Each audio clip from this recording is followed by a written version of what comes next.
Right. Okay. So welcome to our Indigenous Philanthropy webinar number 2. The theme for this webinar is focusing on Indigenous philanthropy from poverty to prosperity. We have 2 amazing guest speakers today. We have Raymond Foxworth, who's currently in Colorado, and he is the Vice President for the First Nations Development Institute. And I can have Raymond introduce himself. And then our second, we have Richard Bridge, who is stepping in for Chris Gugu from Ulnooweg, which is in Truro, Nova Scotia, Canada, as Chris was called away to do some interviewing. So we have we have his partner with us who is, and he can introduce himself. So at this time, I'm going to hand it over to Ray, and he's going to talk about Indigenous philanthropy in the U.S. So thank you, Ray. Good afternoon, good morning.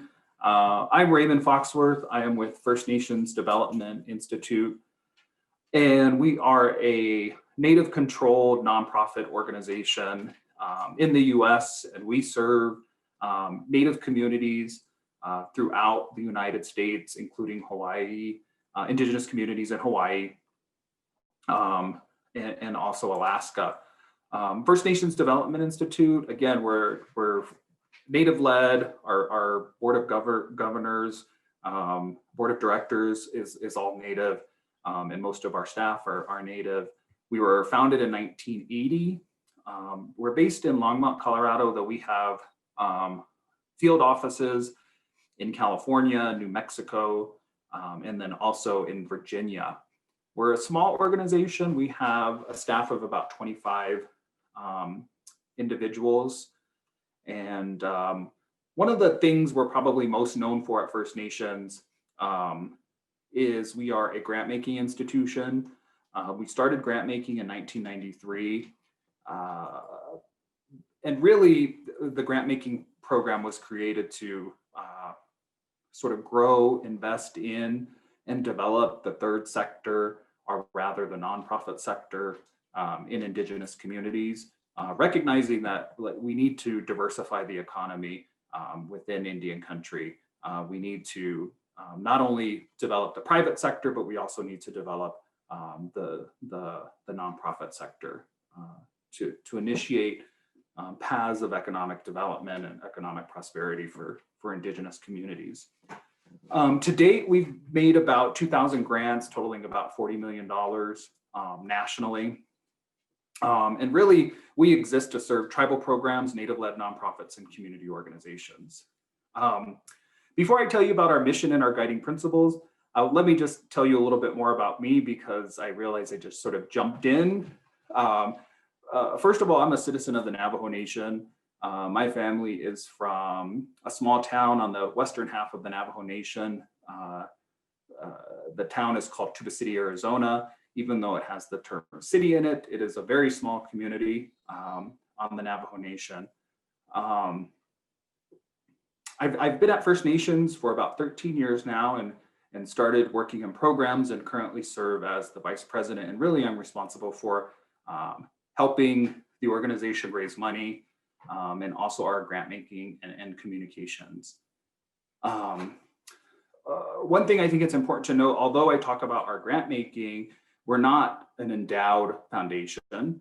So we are what's called an intermediary or a re-granting organization. And so what we do is we solicit or receive donations, money from larger foundations, and we re-grant those dollars to Native communities throughout the US.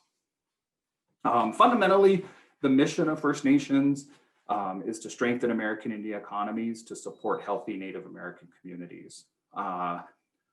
Our mission is guided by the firm belief that Native communities, when they're armed with the appropriate resources, Native peoples hold the capacity and ingenuity to ensure the sustainable economic, spiritual, and cultural well-being of their communities.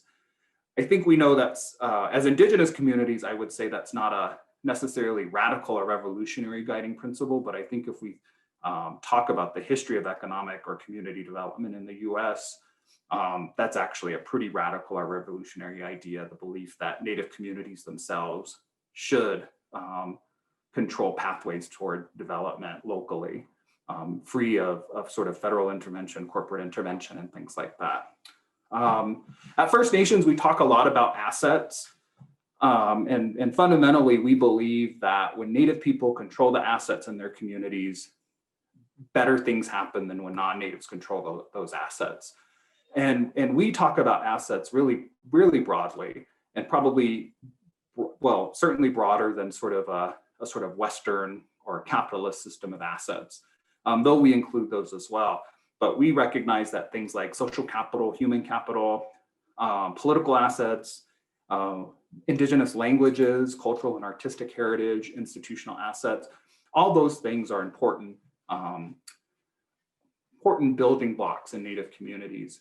When we talk about creating strong and healthy Native communities, or building, pathways from poverty to prosperity. So when I started thinking about what I could offer to this conversation about creating pathways to prosperity, I sort of thought about two different approaches. Well, one is I could talk about what's going on in Native communities and their efforts to build pathways to prosperity and wealth and things like that.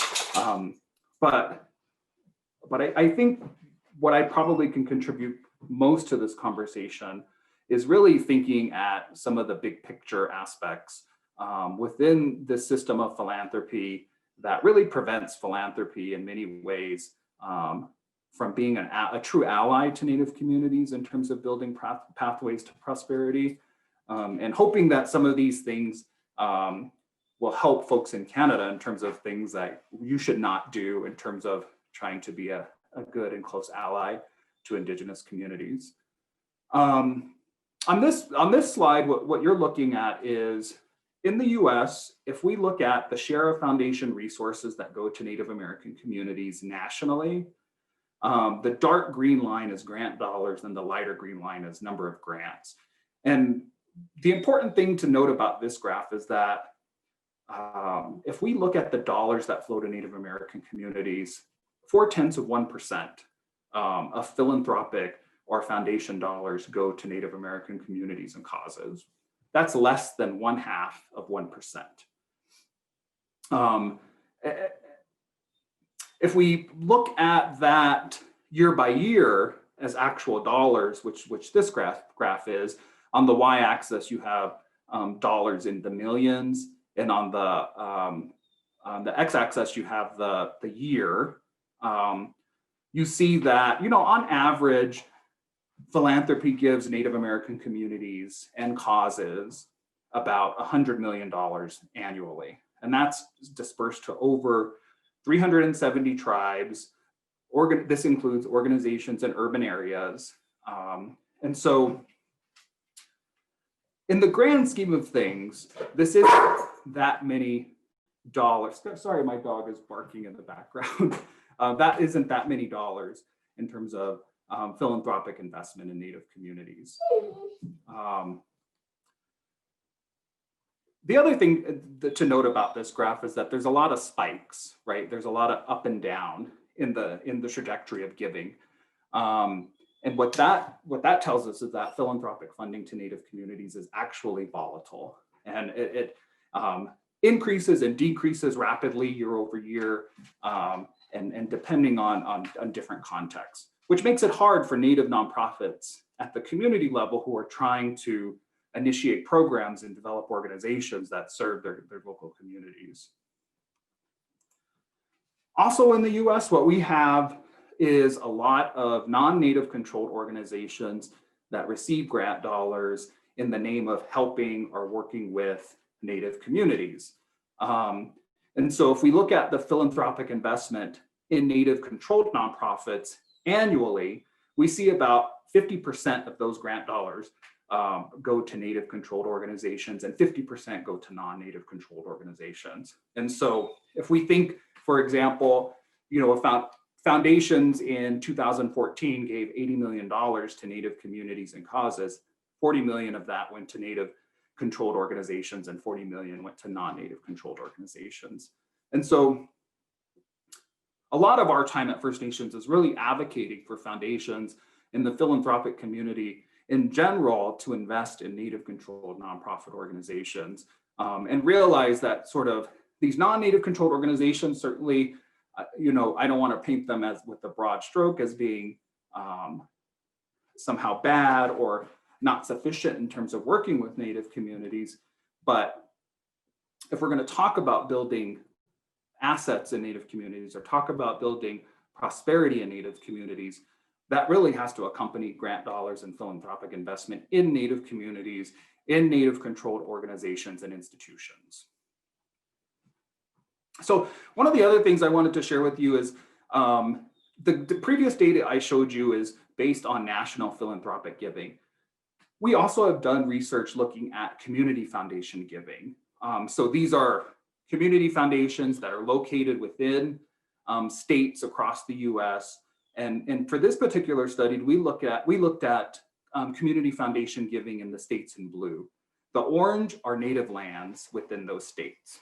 And we tried to select the community foundations that we looked at based on the size of Native populations within those states, and also based on other indicators like poverty indicators and things like that. And so, theoretically, what we expected is that, in states with larger Native populations, we should see community foundations giving more to Native communities.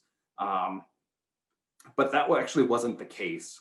And so if you look at sort of the third column, what you'll notice is that at the bottom, if you look at the total, what you see is about 0.0015% of community foundations within these states on average were giving annually to Native communities and causes. So of the roughly 1.3 billion in the years that we studied here, only about 1.9 million was going to Native communities and causes. And so what this told us is that Native communities are largely invisible and forgotten by community foundations. At First Nations, one of the things we've also tried to get at is sort of understanding how people within philanthropy think about Native people. And understanding that sort of these perceptions, that these mistruths really do have an effect on the levels of giving, or rather lack thereof, by individuals who work within these philanthropic institutions. And so in this report, we need to change how we think. What we did is we interviewed people that worked in foundations across the US and sort of engaged in semi-structured interviews with them to begin to understand and unpack what they think about Native communities. And for Native communities, this didn't really provide, this wasn't really groundbreaking, but what it was reaffirming, right? That it was a reaffirming study conducted with rigorous research methods that sort of allowed Native people to say, like, we know it's an empirical fact that people within philanthropy do have bad, racist assumptions about Native communities. And really quickly, what we found is, like, number one, people in philanthropy lack knowledge about Native communities. They have poor exposure to Native American history, poor exposure to Native experiences. And this really has led to a disconnect between Native communities and those that work within philanthropic institutions. There's also this assumption by many in philanthropy that Native communities do not need philanthropic dollars, that they have access to federal funds or casino money. In the US, a small number of tribes have created casinos as a mechanism to economic development. And so there's this assumption that all 570 plus Native nations across the US and those that live in urban areas sort of are benefiting off of this casino money. Or this assumption that we get other kinds of free things from the federal government just for being Native. There's also this other assumption that Native people have squandered away resources that have been given to them by the federal government. And that they're just undeserving of philanthropic resources, right? You've squandered those resources. Why should we as a philanthropic organization invest? There's also this idea by individuals in philanthropy that, you know, taking the time to learn about Native history, which is actually American history, government structures, and taking the time to build relationships with Native communities and governments is overwhelming, right? It's a lot of work. So, you know, what I would argue is that what this tells me is that people that work within foundations just don't want to work that hard, right? Some other issues that we noticed in terms of understanding perceptions and behaviors of those people and of people that work in philanthropy is when people talk about Native communities, they talk about Native communities within a real deficit framework, right? And this leads a lot of people, boards, foundation boards, individuals within foundations to believe that, you know, the needs are so great, the needs are so, Native communities are in so much need that our philanthropic dollars won't actually make a difference, and they won't help address, you know, issues in Native communities. So they sort of turn off because there's just so much need in Native communities. And so what we say at First Nations is we actually need to reverse these sort of deficit narratives and deficit frameworks and really talk about what we know as Native people are our strengths and these value systems that translate into real work in Native communities that help us build Native nations. The other thing we know within philanthropy is that people that talk about Native-led organizations, Native-controlled organizations, really talk about them as lacking capacity or categorizing them as high risk. And so, you know, when you're in a boardroom or a board is talking, the board or a staff of a foundation are talking about making grants to Native communities, you know, they're talking about these things like they don't have capacity or they're high risk, which are, you know, really coded language for that say different things about these Native organizations. Are just used to sort of exclude them from grant conversations. The other thing that really matters in terms of looking at why we see so much or so little investment by foundations to Native communities is really the racial makeup of foundation boards and foundation leadership. In the US, they're predominantly white. The best data on foundation staff tells us that less than 1% of Native people are employed within foundations in the US, and also less than 1% serve on the boards of directors of foundations in the US. And so really what that does is that perpetuates a white-centered approach to foundation processes, procedures, and norms. And so the findings that what I'm talking about here, the data I'm talking about, are really in these three reports: growing inequity, large foundation giving to Native organizations and causes. We need to change how we think. Perceptions of Native of philanthropy's underfunding of Native communities and causes. And this third report, community foundation giving to Native communities and causes. And you can access these on our website at www.firstnations.org. So I think if we're going to talk about building a better future, I think what we need to really talk about is sort of how philanthropy must change. Because in my belief, and from my analysis, this issue of philanthropy in Indigenous communities isn't unique to the US. We're talking about a global system of philanthropy that is built in Western values and a capitalist system that has excluded Native people, Indigenous peoples globally, who has benefited off of the theft of Indigenous lands and resources.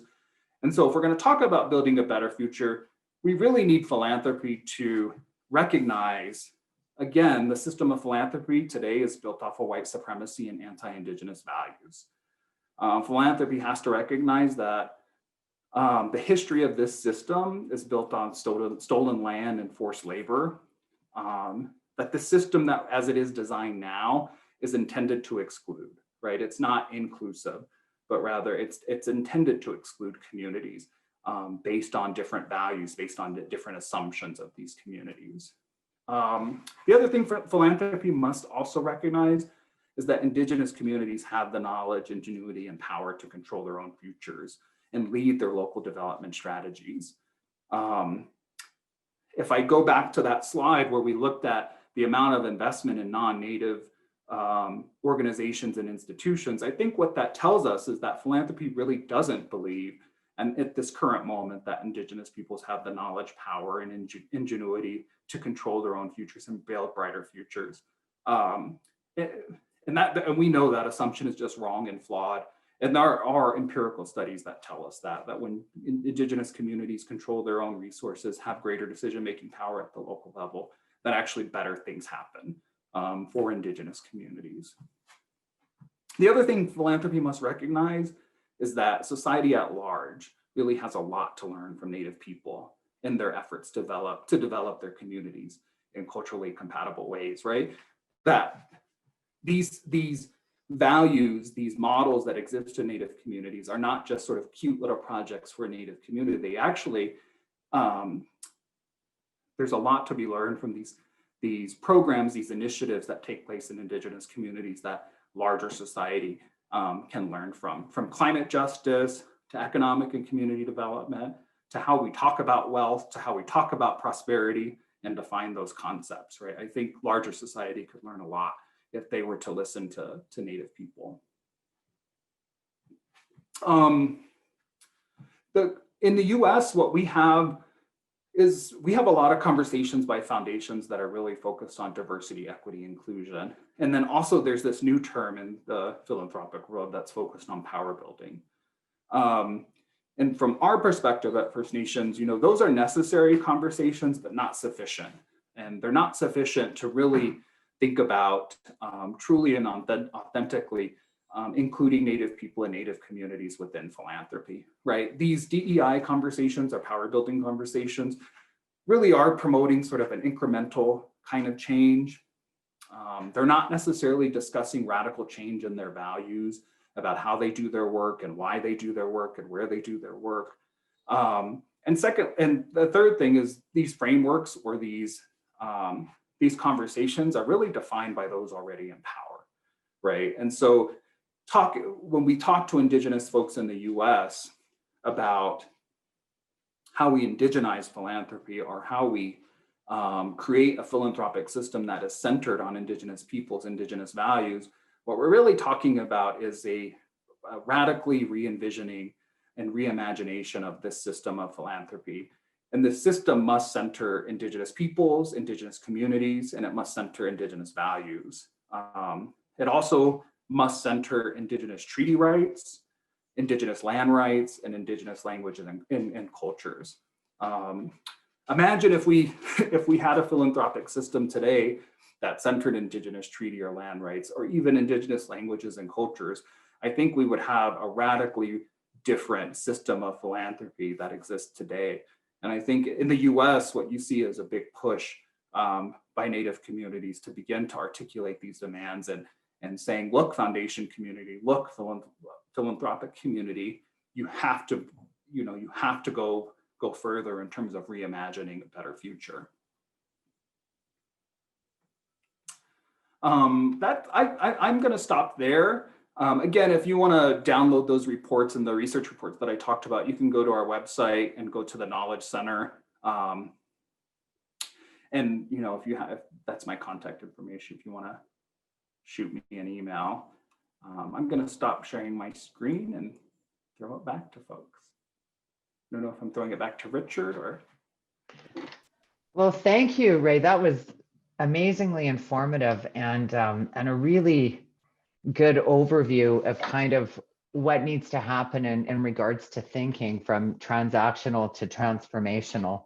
And I think that's definitely a global issue, not only a North American issue that Indigenous people face. I'm thinking that, does anybody have any questions right now for Ray? We can do just a quick little question period. We are going to leave about 15 minutes for a discussion like we did in our last webinar, but does anybody have any questions for Ray right now? Okay, Uriel, whoever is in control, unmute him there. Okay. Hello, do you hear me? Okay, Ray, thank you very much. I have a question. From one of the initial graphics, there was a big spike in donations in 2015 and 2016. What's the reason of that? What happened there? Yeah, well, so I'm glad, very perceptive. So first of all, in the report that I gave you, we only looked at philanthropic giving from 2006 to 2014. And what you see from 2006 to 2014 is actually philanthropic investment in Native communities at that time is on the decline.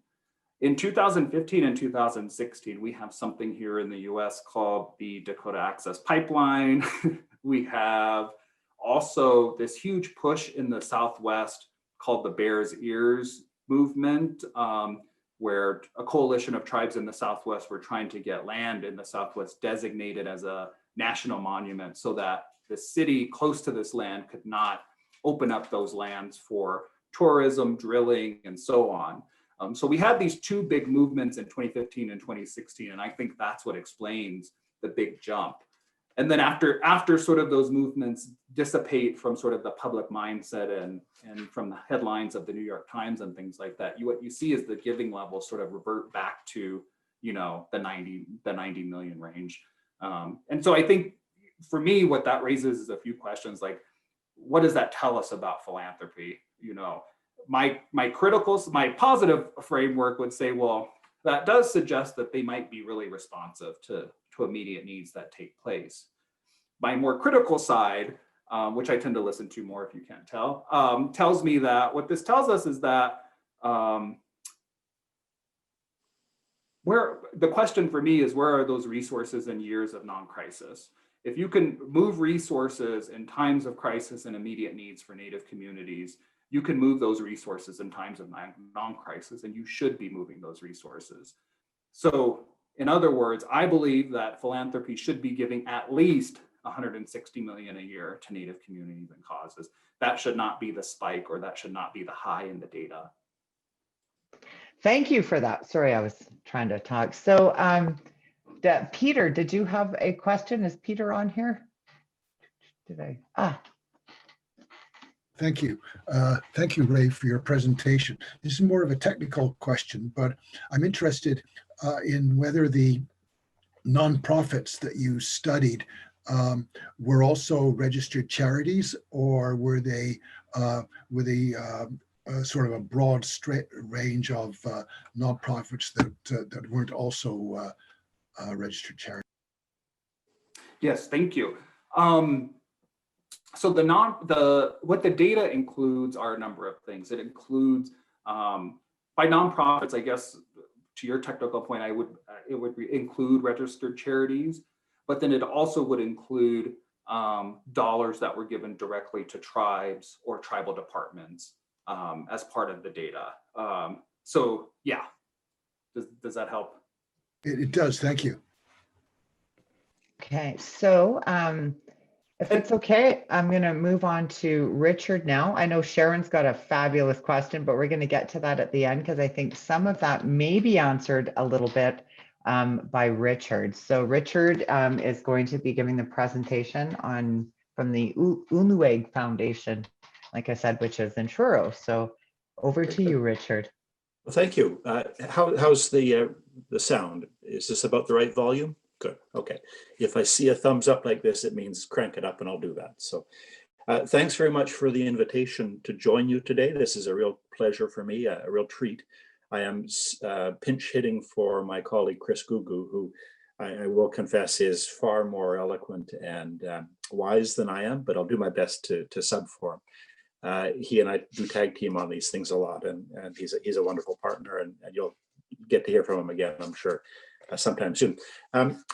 Quick background, for the last 25 years or so, I've been a lawyer focusing on charities and nonprofits with a wide range of really interesting clients, big and small, across Canada.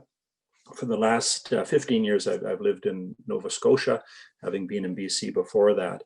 And for the last several years, I've increasingly been in the space of the world of in the Indigenous communities of the Atlantic region. It started 8 or 9 years ago, and for the last couple of years, it's been a full-time commitment.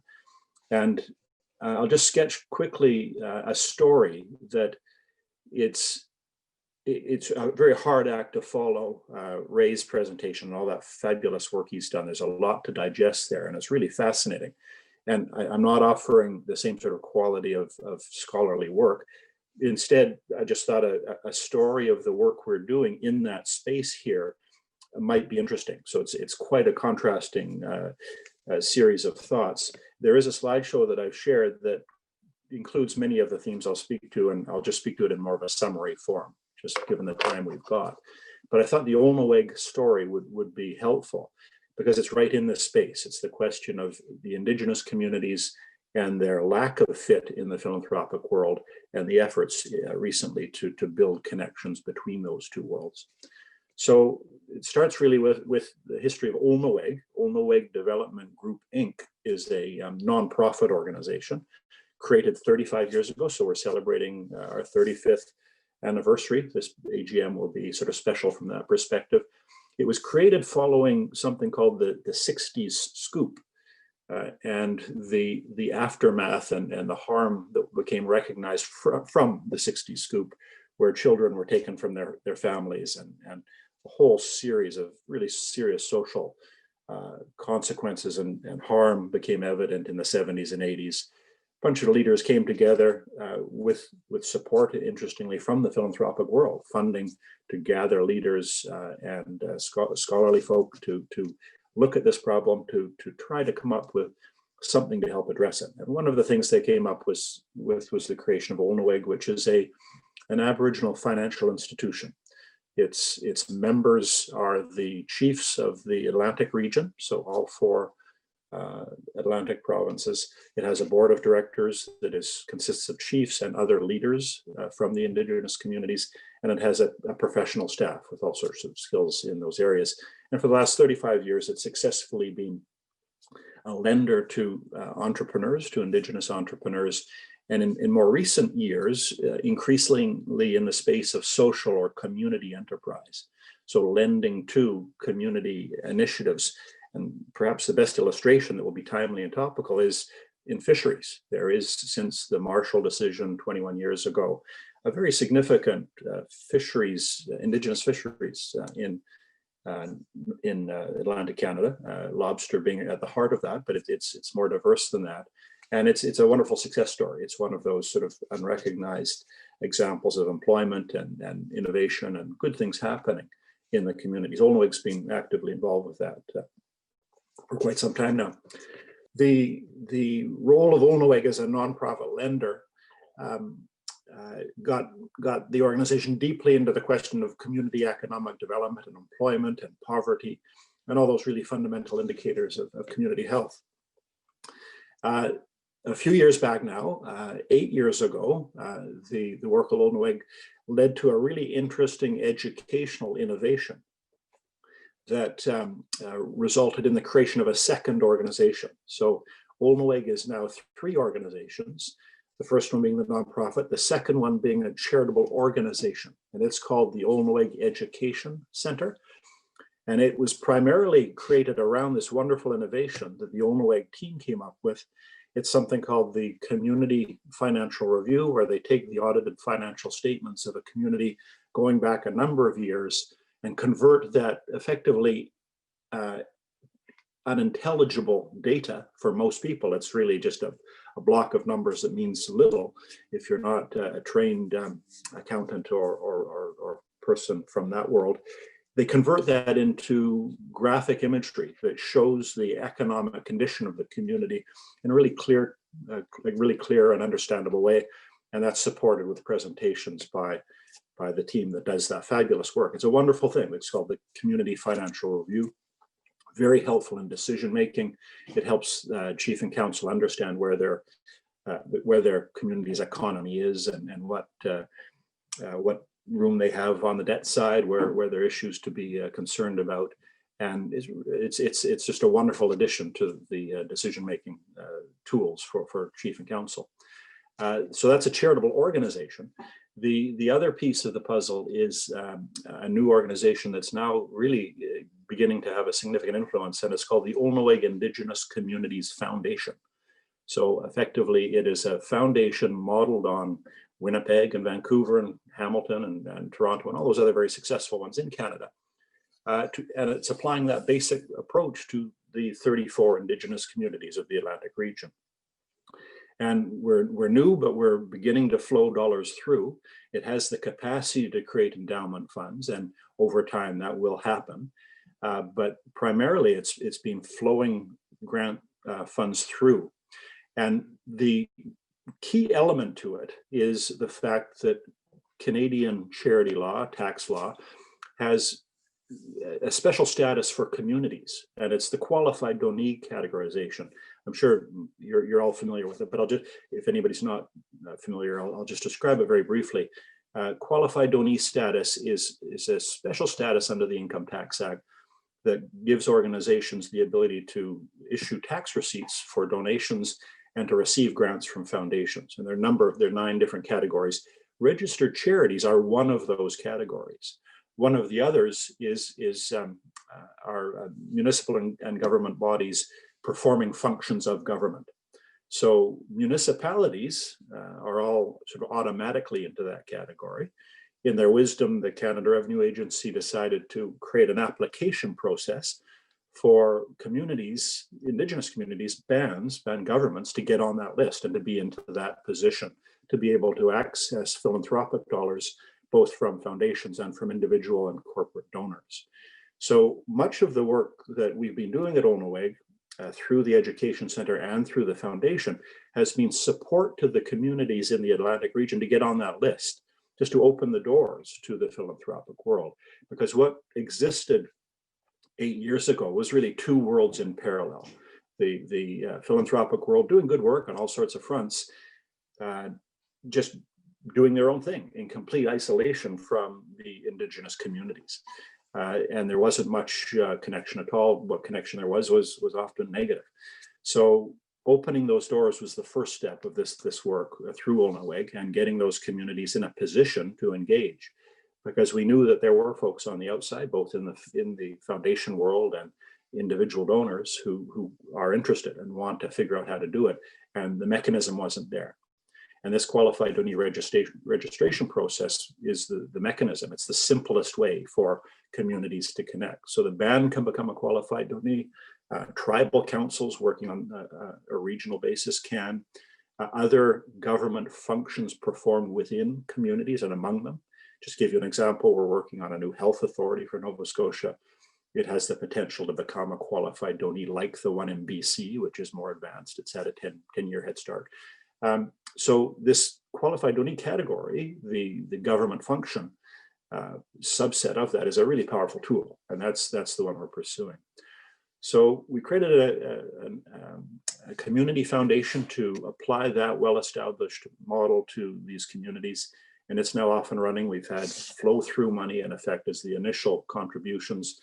It's come from a number of sources, some from the Royal Bank, some through Community Foundations of Canada, which has been administering federal government monies. It's come to its members, and we're one of those members. So those dollars have effectively just gone right through into communities on emergency COVID needs. And we've had a wonderful relationship just to come to fruition just very recently with a major private foundation, MasterCard Foundation. They said, look, we're committed to this model. We think it's going to work, and we really want you to focus on youth. And that's a really key theme to all that Ulnooweg does. We have a program called Digital Mi'kmaq, which is a science-based education effort, STEM or STEAM-focused exposure support to Indigenous schools around that. Just, I'll digress for 30 seconds and tell you at the heart of that is a partnership with the Canada Space Agency and NASA. And David St. Jacques, the Canadian astronaut most recently at the International Space Station, took a Mi'kmaq basket and an eagle feather to the station as part of that partnership.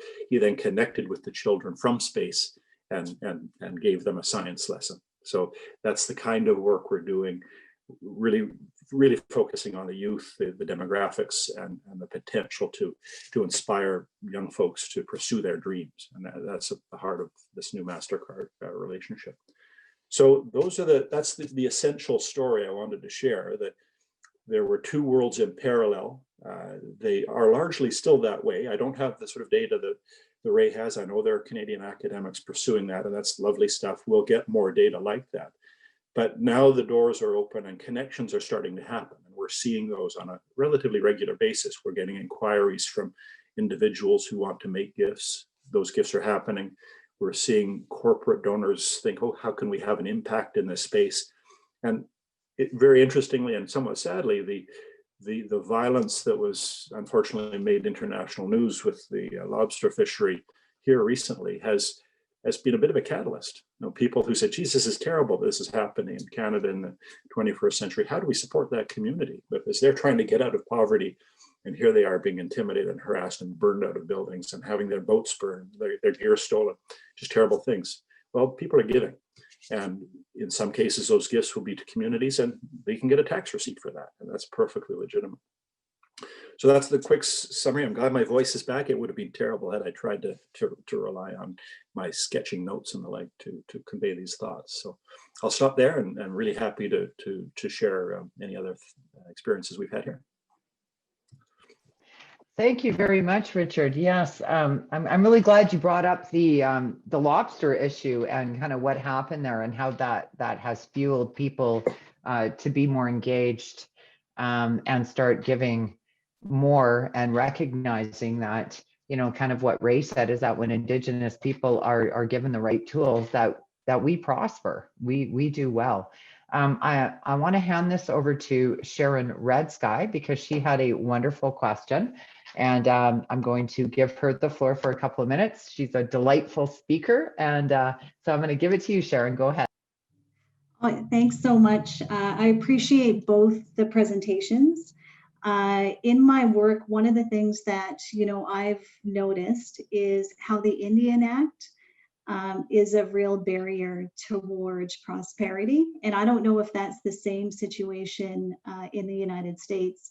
But here we have an Indian Act, and when it comes to the impact on women and children, it is tremendous. And so it still has a huge impact. But at the same time, we have charitable laws that are being developed, changed, amended, without any consideration to how it might support or reinforce the Indian Act. So it's always concerning to me. I don't know if you guys have any advice, particularly Ray, for some of those legislative changes that, you know, have happened in the United States that we could use. But most importantly, I think it's a huge opportunity to, you know, find ways to look at establishing, you know, a First Nation development in Canada that could be that intermediary. I think it's really important. I don't know of any Canadian research that's happening that outlines exactly the same research that happened in the United States, which kind of brings me to my question about what would be your advice, Ray, for starting something like that in Canada? Well, in terms of the Indian Act, we don't have, I'm just trying to, I mean, we have other, we have other federal policies that marginalize, dismiss, co-opt, oppress Native communities and Indigenous peoples. But in terms of the gender dynamics, there is a gender dynamic and gender impact of all of that federal legislation and federal policy. But I think it's just, it is slightly different than what I know of the Indian Act and its effect on women in Canada. So I'm sorry I can't speak to that. I think one of the things that in Indigenous communities in the US, I think they have a lot to learn from folks in Canada, number one, because I think I was sharing on the with folks before this call, the webinar started, that, you know, we're living in a time in the US where we won't even acknowledge that slavery was a real historical period in the US. So imagine having to have conversations about genocide, land theft, and so on. It's a interesting period for the U.S. I will say that I think if I was to offer advice to First Nations communities in Canada, number one, I think I would offer advice on a few different fronts. Number one, in terms of philanthropy, like the advice would be you have to invest. Like research is good, talking to communities is good, learning is good, but you should always lead with investment. And if you're not investing, then you're actually probably just wasting a lot of folks' time. And that might sound harsh, and it is harsh, but I think it's the factual reality that most Indigenous communities have to contend with. Yes, we want to be nice and hospitable and talk to folks and educate them about the current situation of our communities, but for the philanthropic community, their job is to move resources, and they should be moving those resources to Native communities or Indigenous communities, number one. For Indigenous communities, I think in the US, if I were to offer any advice from our experiences, I think that in the US, I think what we see a lot of is that if we look at that, 0.4% that goes to Native communities in the US, I think the mindset that we've been conditioned to think about is like, that's it. Like, and we're competing for those resources. That should not be it. And we should not be competing for that small slice of the pie, that it is our duty and responsibility to work together to actually expand that slice of pie. So we should not be infighting with one another. We should not be doing sort of all these destructive things internally, but we need to be working collectively to push philanthropy to recognize our communities and invest in our communities. And I think the scarcity model sort of just encourages that behavior and facilitates that behavior. And actually, people in philanthropy benefit from that behavior. And so I think until we sort of change that dynamic, we're going to be fighting an uphill battle. The other thing I would offer is, like, I think Indigenous communities globally need to be defining things like prosperity, wealth, all of these terms that philanthropy uses themselves. Because I fundamentally believe that the definition that Indigenous communities use of prosperity and wealth is probably better than a Western definition of prosperity and wealth. And I think we need to just unpack sort of this philanthropic speak that occurs. And that, again, is about exclusion, right? It's, the lingo or you don't. And so I think Indigenous communities have a lot to offer and should begin to sort of critically examine those terms and those frameworks that philanthropic institutions create, and sort of begin to talk about what that means to us, and not sort of talk about how we fit within that, but defining those things for ourselves. Those are some of the big picture things that come to mind right now.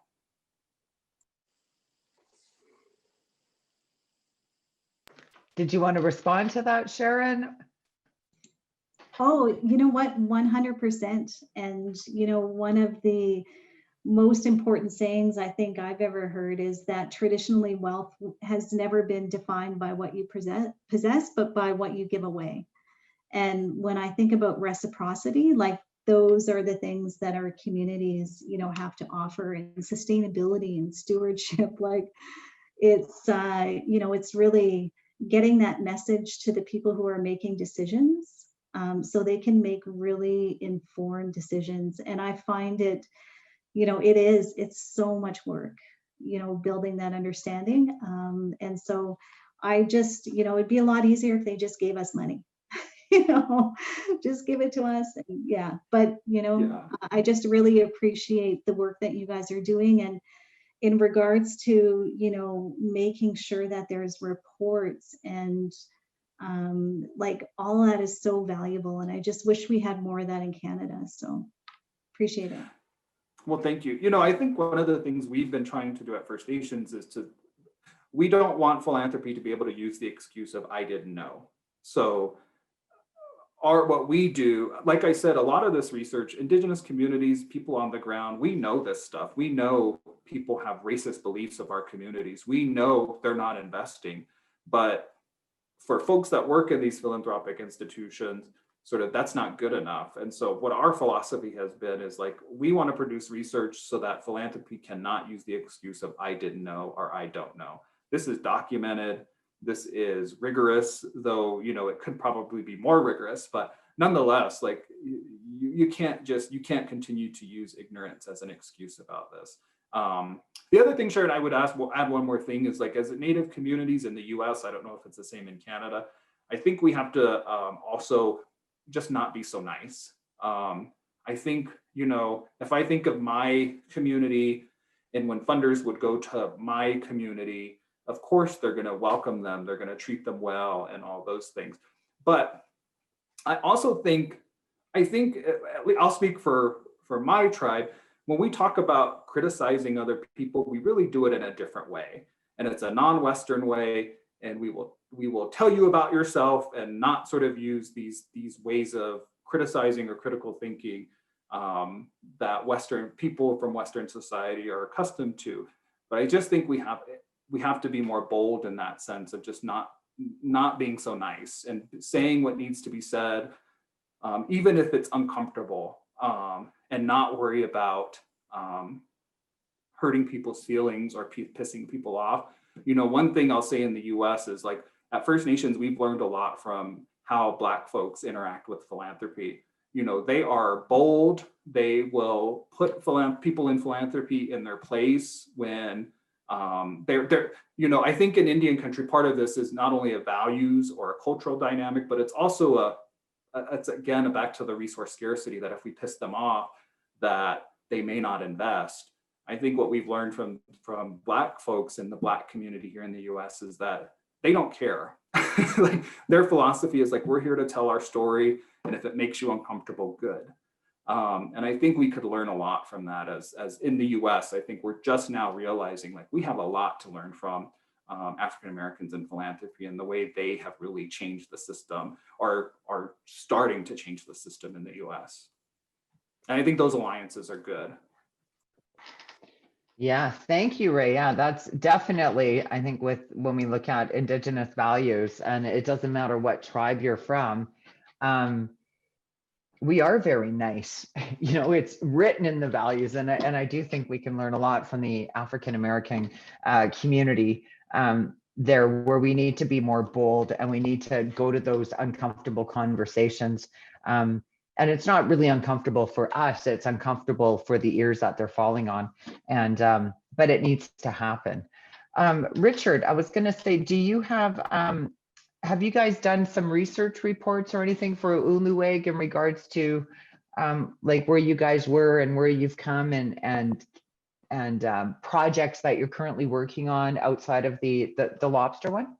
Well, we've done some. We're really focusing on doing it rather than measuring it. So we want to get it done and then look back and see this is what we've accomplished and the likes. But we have looked at the gaps and tried to document that well. And one of the key pieces on that score is the whole question of investment and the shortage of capital in communities and the potential for impact investing. And in a way, it goes back to the initial question around the Indian Act and its sort of paternalism and that racist sentiment that, oh, those communities are taken care of by government. Well, in fact, they're not. There are huge shortages of basic capital for infrastructure and services on every measure. So it's really an abysmal state of affairs in many ways. But the potential for the philanthropic sector to contribute on that score is something that's important to recognize. And again, that qualified donee piece comes into play, where a foundation could decide to have impact investing in a community, an Indigenous community, or several, and that can be purely commercial. It can be an investment to generate a return, because there are lots of opportunities like that. But it can also be an investment that might be partially forgivable, or might be a zero interest, or in some other generous terms. When it's a community that's a qualified donee receiving those dollars, that flexibility is an option. So there's a whole bunch of neat stuff on that side of the equation that I really didn't get to dig into, that I'm trying to encourage the philanthropic world to think about, because they've got in Canada over $60 billion in resources, depending on the market, and not much of it is invested in Indigenous communities where there's real need. There's water. Everybody knows the terrible stories about water, but every other aspect of infrastructure, there are gaps with the outside communities. So let's fix that. Let's use that capital in a creative way instead of in traditional investments. I agree. Does anybody else want to chime in on any questions? I'm just being mindful of time, so I just want to put it out there. Any hands go up for any questions for Ray or Richard? Yes, Uriel. So maybe thinking about Canada, Richard, and based on what Ray was sharing, maybe there is, and your experience in Nova Scotia, how you changed things there, maybe there is lack of a more regional or even a national Indigenous organization in philanthropy, like Indigenous United Way or something like that, that can, for instance, use the case of Nova Scotia fishermen that raised a lot of interest in the same way that what happened in 2015 and 2016 in the US regarding the pipeline, just to catalyze all this energy at the national level? My sense is there's a real shortage of organizations to fill the space, but there are some appearing. And the one that I often quote for the work they do is the Circle on Philanthropy and Aboriginal Peoples in Canada. And they've done some research. I cite their reference to 1% of charities being Indigenous focused. That's an indication of a big gap. But that's an example of new charities forming. And that's another part of the work we're trying to do, is encourage new charities to form regionally, but will help nationally if it makes good sense. But there's just a shortage of Indigenous philanthropic bodies outside the qualified donee world. So lots more to be done to fill that void. Excellent. Thank you, Richard. Holly, I saw your hand up, and then I think Shirley had a quick question, and then we can wrap things up because I want to be mindful of everybody's time. And thank you for all of those that are continuing to stay with us. So go ahead, Holly. No problem. Thank you so much, both speakers, Richard and Ray. It was incredible to hear from you. I'm a white settler in Canada, and I'm a volunteer on the research committee with the Circle, who Richard just mentioned. And I've just put my email in the chat. For folks in Canada, I would love to connect with you about a national, maybe collective strategy around data collection. The data that Ray shared was amazing. And I wonder, Ray, I just had a very technical question, but I wonder, just due to time, is it okay if I email you with some questions? That'd be amazing. Okay, thanks. And Richard, I'd love to connect with you as well. And Sharon, you had some amazing questions. So I would love just to stay connected, and as we're looking at the data gaps ourselves. Okay, and Holly, what I can do is I can send you an email, and and we can kind of do a collective one with Sharon and Ray and Richard, if that's okay. Yeah. Perfect. And Shirley, Dr. Thompson, you had a question. Thank you so much. Great presentations. Really appreciate. We're just working with two communities around they're setting up their own endowment fund. And how the first question or barrier they felt was a lawyer. Is there a large component or a large need for a lawyer, and what stage do you start? Well, and I guess, would that be for me to answer? I'll give you a Canadian version of that. Ulnooweg makes my time available to the communities, and in some cases it's outside the Atlantic. So if they want to chat with me, I'm happy to do it. It might be an hour conversation. We'll get them on the right track. If it's more than that, I can talk to the folks at Ulnooweg and see if we can work something out. But it's often in the interest of getting through the process quicker, good to have somebody who's done it before. And maybe it's an accountant, maybe it's a lawyer. There aren't a lot of lawyers in the charitable field, but there's some. But I'm really happy to have sort of an hour chat with just about anybody without a bill, to just share what I know and get them on the right track. And if they need more help, we can talk about it. Thank you. That's so helpful. Oh, okay.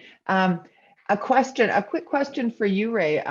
Sharon had asked a question: if the USA Foundations fund fundraisers. Ray.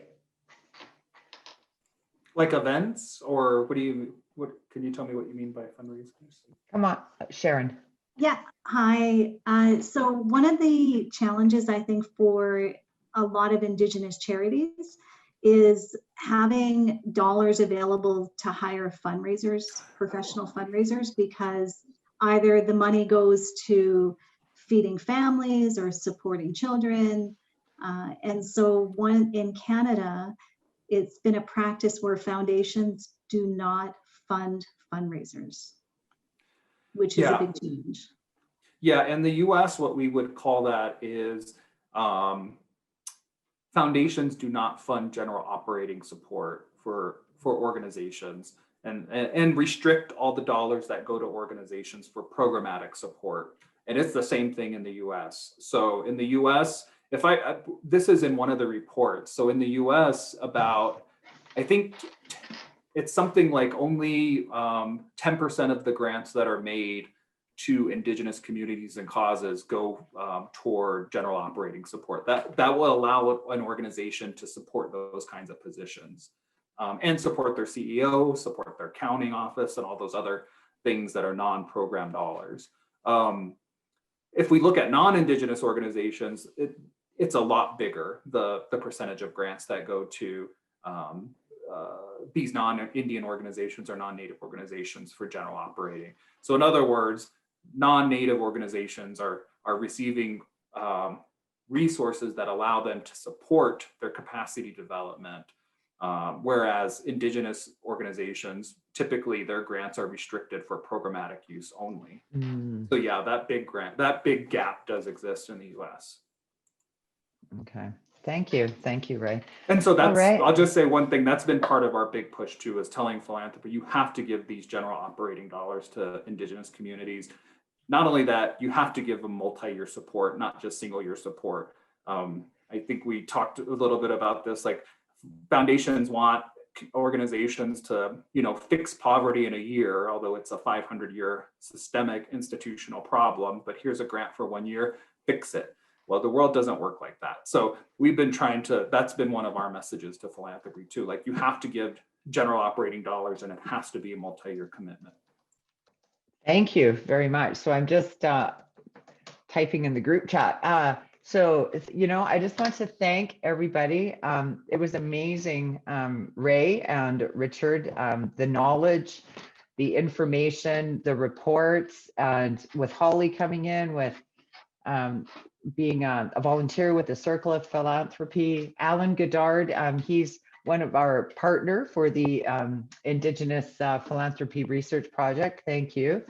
And Miss Sharon Red Sky, thank you very much. And everybody else that joined. I'm gonna wrap things up now. I just wanna leave it with go Biden. Biden, and let's put our wonderful energy into that, and let's make America for the soul of America and the soul of North America. And I just want to say a big chi miigwech. Thank you very much, and you guys have a wonderful day. And I will follow up with those emails, and we will be editing the video and making it available on the YouTube page. And I will be sending you the link for that. So thank you. And we will sign off. Bye-bye. Take care.